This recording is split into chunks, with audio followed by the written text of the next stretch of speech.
ebro ene anopei efisem ni mu no Kumasi Asante Kotoko aye deja season na asase ebiem say ye pama ne say ye pama ene no ye bemo hu players every Asante Kotoko ene omo ba no enso enyina ehon nsem wa hasofo kunso nsem a ekos wo pareado ene nsem atudwa ne nyina ye de breje Blanks Junior obetimi aframe Orlando be de efisem ne ba na wi ama no ne nsem no Leo Messi asa keka ne ho biema Endra fantastic free kick to make sure say Inter Miami and so share FC Porto no Emba Power edit videos and reactions ni nyina and so ebeba from Club World Cup ni na fence one who the ekoso and so Club World Cup and also ekoso United States of America no na sabere efisem no na ye sha se and so edi efree yen sha nsem na se emfan free Kumasi Asante Kotoko na yeni enkomo no emfan free ho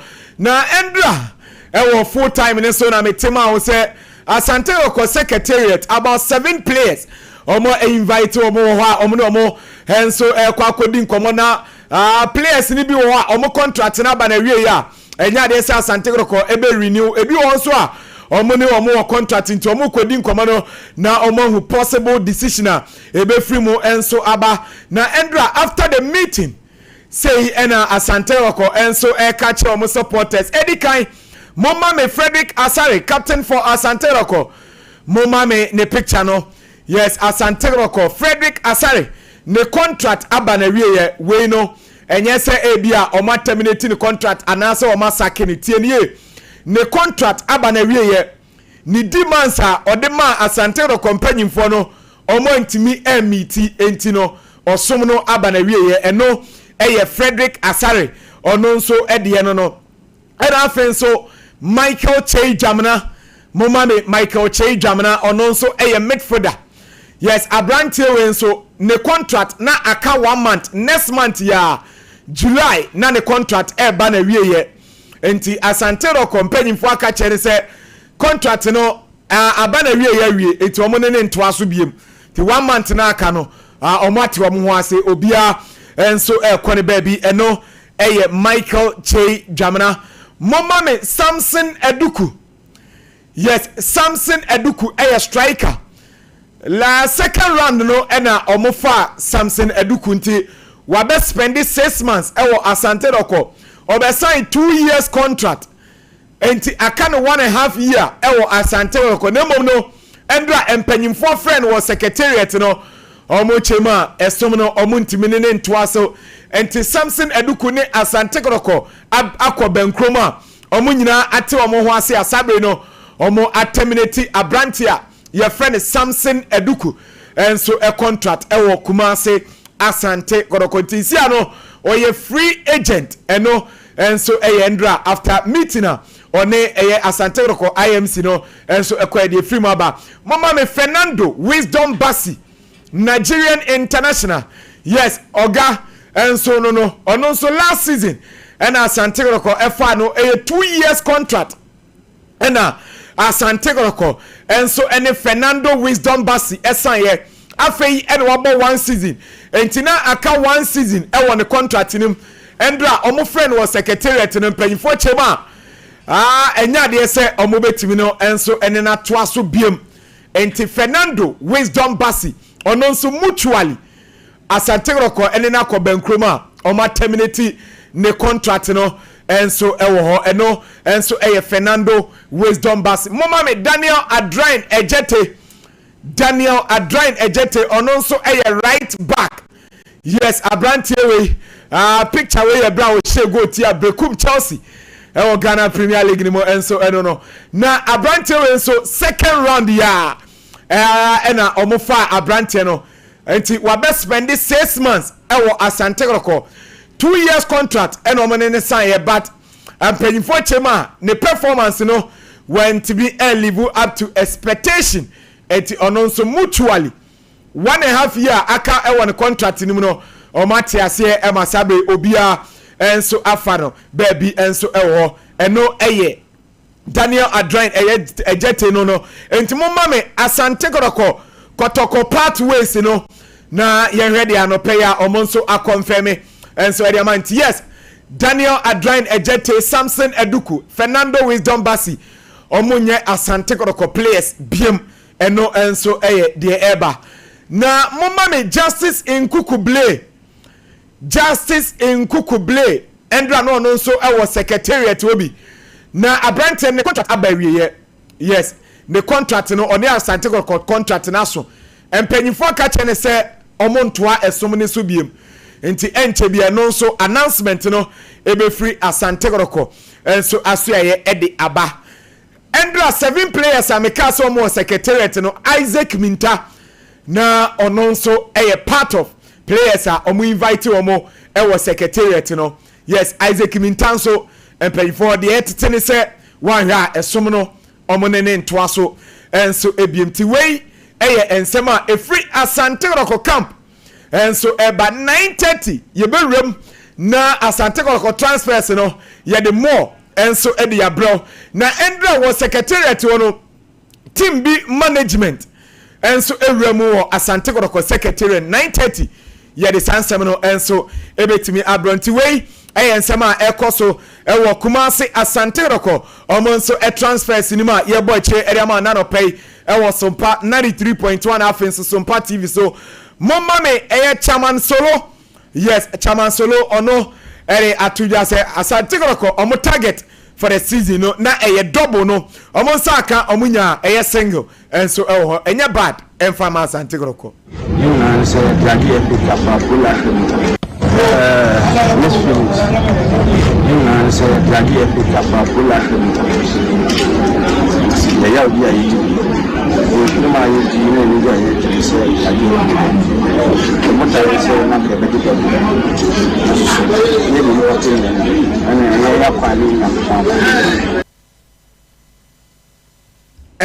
chairman solo and I say so this Sansam to Muhammad Kamara goalkeeper Edema Kumasi Asante Kotoko na Abrante Chema adaptation oba foforo no ontibronfo French kasa nkwana no ote ti oba ye na chese players no majority of them country no na ama enoma mu enso dedi ama na ne brofo na onte with the help of Abrante Freno Samba Onel and Joseph Ablono sisia ekoye Edema no.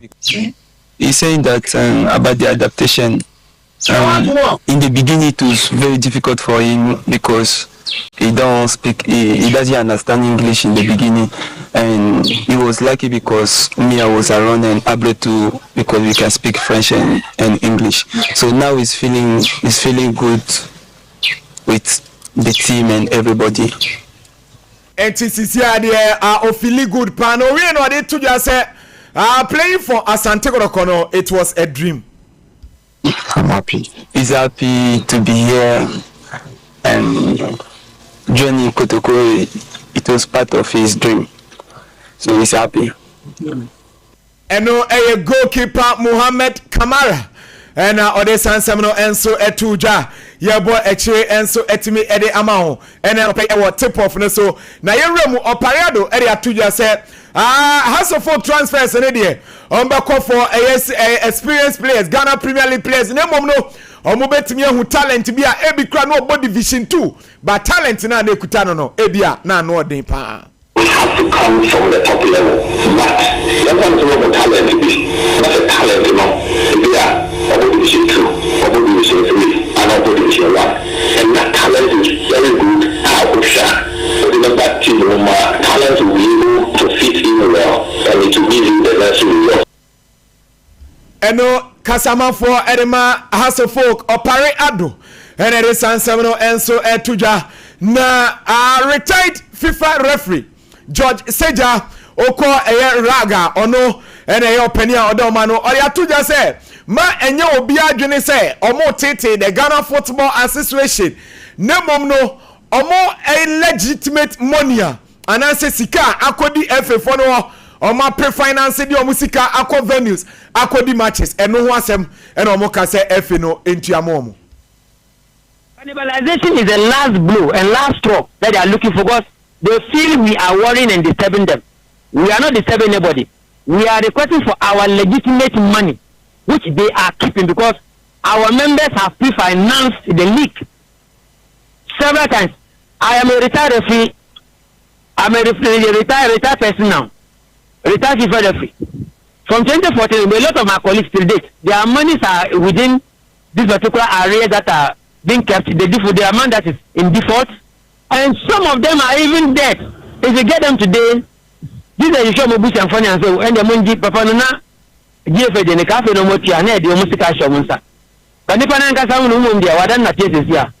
Why will you do that? What when have we done GFA and they are looking for the opportunity to destroy referee association because we are speaking the truth. We've not attacked anybody, any personality. And a retired FIFA referee George Seja and I desan semino to jo se mamun chen e ma referee si me wu anase bi me free at as far as so ansa na ma ba be ka chom se ka na mudi omo no mutua e de ma mo ko basa emfaso bi ani so omo fifiri omo ate no momo omo nsanka na omo nso entimi enjoy and so referee se no semino 9:30 mo ho a eno nso ye de bebro ye nwremo e wo Black Queens aso ye sabre unim se alcohol no enche bia na eno nso e baso eno nti ahobabo ne gusua e koso wo Morocco endra e wo gym work no we no omo ne Nigeria e wo friendly match a ombebonti no mo ma ye hwe e yade se gym work na endra omo nso eye See you guys at the AFCON.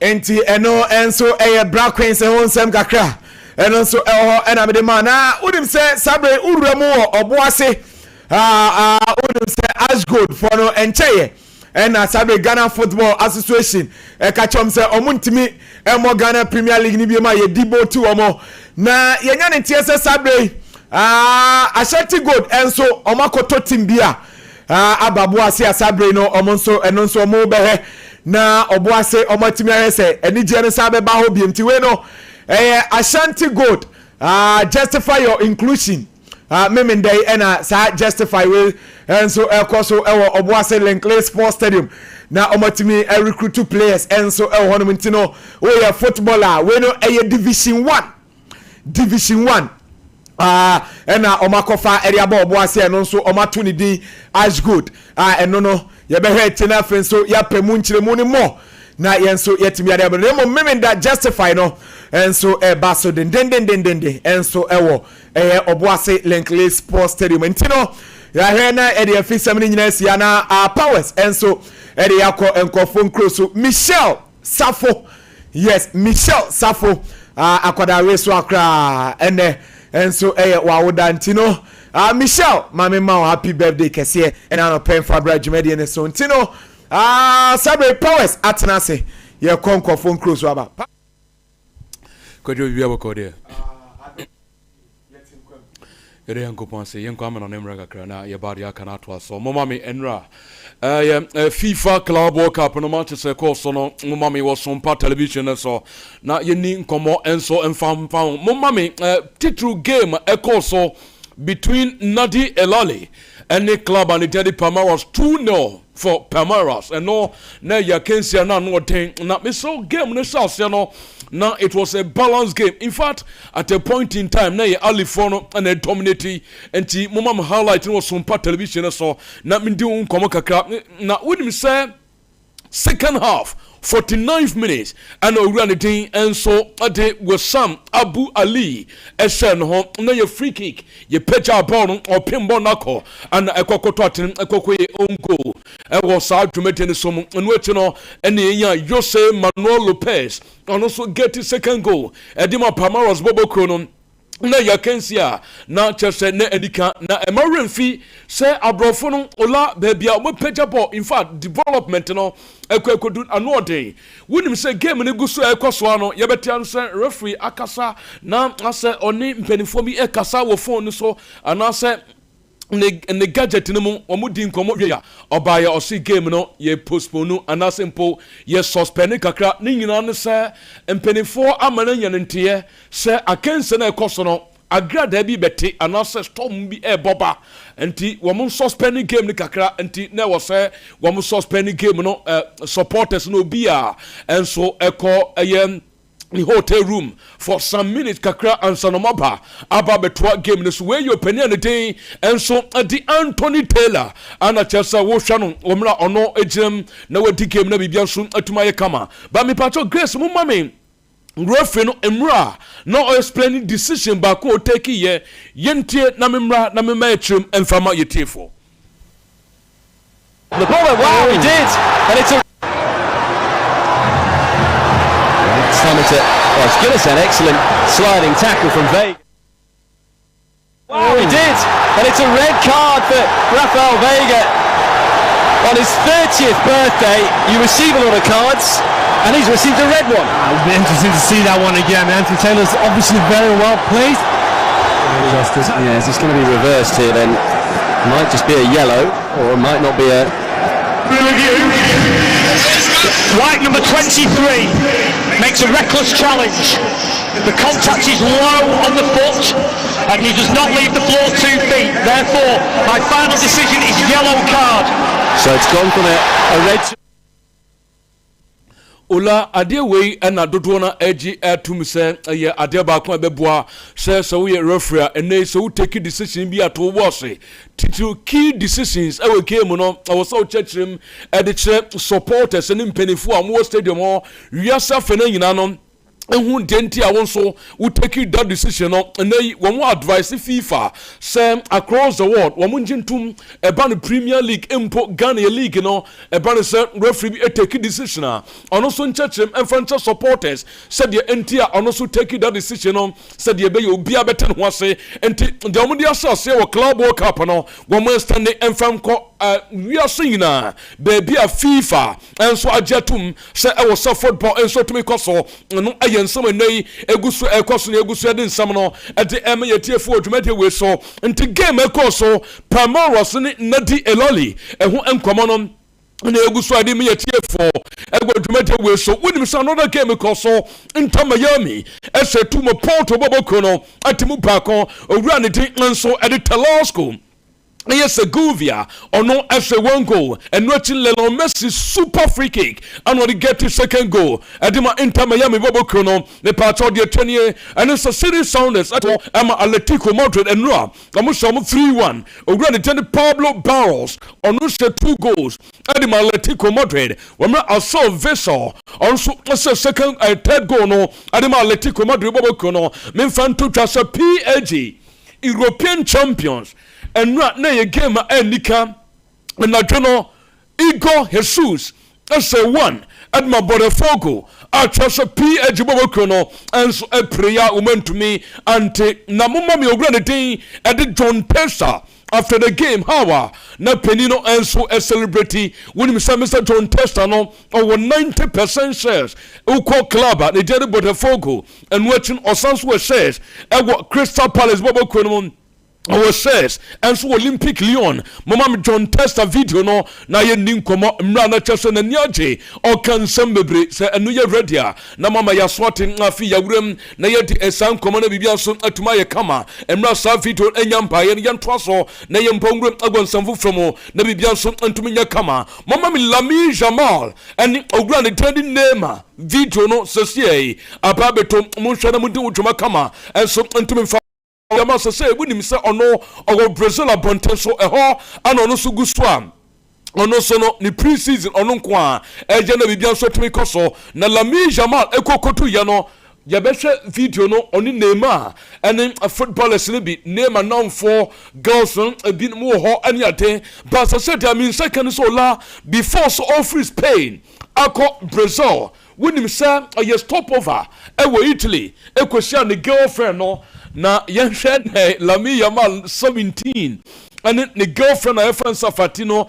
yenhwe omuso kakra ago Sompa television so na girl no ababonte ekasa dodo amu complaining edifa ni age so over 30 years and Lami Yamal and so over 17 years no or say BBNC and no ya baya no so sama ono so dia tutwa and then eguso ade won sama woto bebre no and so adem yetie for also mpesa obeka sa bebre e dia afone relationship on simple oni Lami Yamal ne so anaso oni hwan na ho no oso nka wasem nemum simple etesa age is just a number. Say pan say bema age was so na only oban age all from a date here. Rios and Kasa and Fanfahon and no aya payano and so and some of the apa and not any good Friday and some on and so to me the pa never be just atum aya kama. Afiminko Pep Guardiola when him say Pep and Ra or Tenasi are ordin como na Pep Casano and Central for a Kokobusan BP effort Tijani Renderson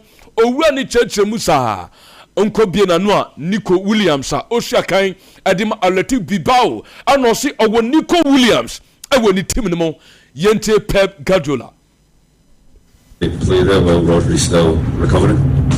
Yeah, but they have also Nico Williams there. Nico Williams. Gonzalez, sorry. Nico Gonzalez. Enti eno aye Pep Guardiola no ano se enye Nico Williams din na obo ne boya ya friends Nico Gonzalez ono nasem and no oka enti Mr Pep Guardiola ano de sansam agutoni na enso tumi di twitwa enete ano paye gusode nsam ade pa na bibia so atumaye kama momam one girls here bossa goalkeeper no good where you Mr John Tester na yentie ni nsam no kakra nsam a ode twitwa no John Tester nsam no yentie kakra enra after say Botafogo said team PSG yentie John, please. Victoire! How do you feel? Was like unbeatable. You have beaten them. What's your feeling now? It was survival. We know they're the best team in the world. They might have been the best team tonight, right? But maybe we had more heart. Maybe we wanted it more. They just won Champions League, right? This meant more to us than it did to them, but we're so privileged to be able to play against them in this format to show that Brazil can play some football. And tonight, we played like an English team. We played with structure, right, and discipline and organization. We looked European tonight. So I'm very proud of them. And hats off to PSG. I love Ligue 1. And they're champions of the world right now, but it's so nice to have this opportunity. Eno ayo penino en sama odi tu chano no ojidi se enro anajo ayata ne club Botafogo omo ball say English side omo ball no wutumi se omo ball with a lot of aggression not just any no enso ewosoro ewosa kense so mo eno ye penino sama odi tu powerhouse just after the game eno no afeminto so enconsemble from me pacha obapa Grace mami aye for one vet now rival enra eviano best 442 and on the plane at Target Town, Manchester Chromo way, a boy on the telephone vet and Waba Archers, Quadro Mutimono, boy no your first part of the medicals, Yanko Poya Meditino, and the Chesson so.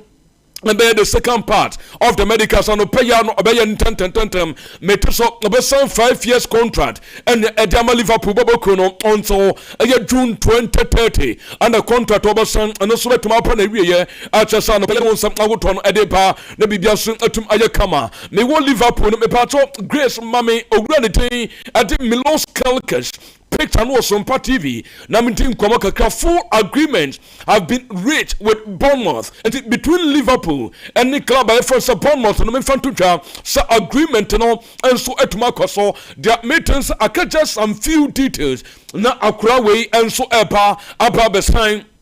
And so at the club and it and so at Liverpool and none of payment some friend to job so no so panel and you have 5 years contract and a crown super sign at the Liverpool Bobo Chrono the medicals and they is already been prepared Yanko Poyadman next week and the Miros Kelikers on also the power abayan the medicals at the Ama Liverpool Bobo Chrono Yaguso that and some Ahotoni Nadepa Nabi Biansun Atumaya Kama Afi Mam Opinion the 30 Max a bell or no ayo sporting director Adama Bayan Bobo Kono, would Mr. Bayan Adaso, our US of A, Florida Cromon or more, na Anopedia means second year, and this or no, were returning up by Germany.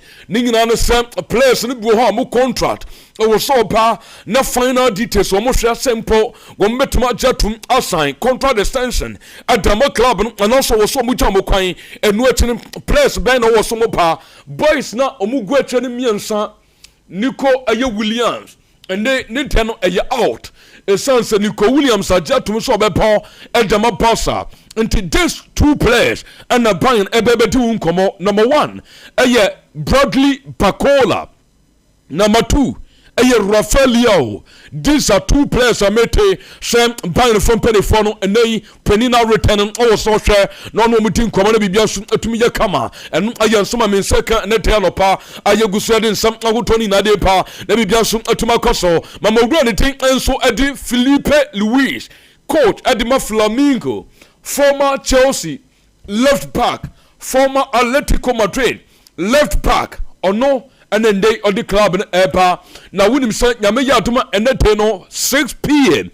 a Flamingo ni Chelsea and Eba and the aboard the channel former club coach in Simi Fantu and him saying a lot of respect at the matches of Bobo Kono. Chelsea is one of the biggest clubs. Was also so and found so season when also Premier League and almost struggling, but Mukwaje Conference League and neutral set in Portimano this season. They were successful. When himself Felipe Luis, a Copa Flamingo Bobo Kono, Guaje trophies Miensa, Copa Nayam do Brazil. Ono etumeje Super Copa do Brazil and waiting also about Timno Moje. The offense Campeonato Carioca ono so osanso bo amoje 3 trophies our Brazil abontenso ono and the lead club Flamingo the patro club and the enso at the Flamingo 6 p.m. and amomesha Chelsea bobokon and no nsama no so fru so pa and then take yegusu at the nsama wotono at the emiete4 I go to mete we so the patro Benfica enso and Auckland City at 4 p.m. and the enumre na beba so Los Angeles Football Club Wamonso club at the ES Tunis and also Esperance Sportive de Tunis 10 p.m. and a game to beba so Bayern and in Boca Juniors game no yet the show 1 a.m. and a seconds and betuma baso the patron betuma amam Alejandro Garnacho Marcus Rashford Anthony and Jadon Sancho. These 4 players Ruben Amorim report I mean second year and I saw their 2 agents were my him so munya club at the moment ebeboa a sunset season we no a yadia woman to play major part our Manchester United and to South no enya bia mba me so and complaining 4 players way Alejandro Garnacho Marcus Rashford Anthony and Jadon Sancho to extend neno yesi Ruben Amorim Yankopon yaduma July wamoso preseason started ewo United States of America. This players obeja omu ina kwan on expected so mo so beba wo preseason wo US of A CONCACAF Gold Cup and no when him say US of A say 1 Saudi Arabia and Toronto Mr. Chris Riches or no.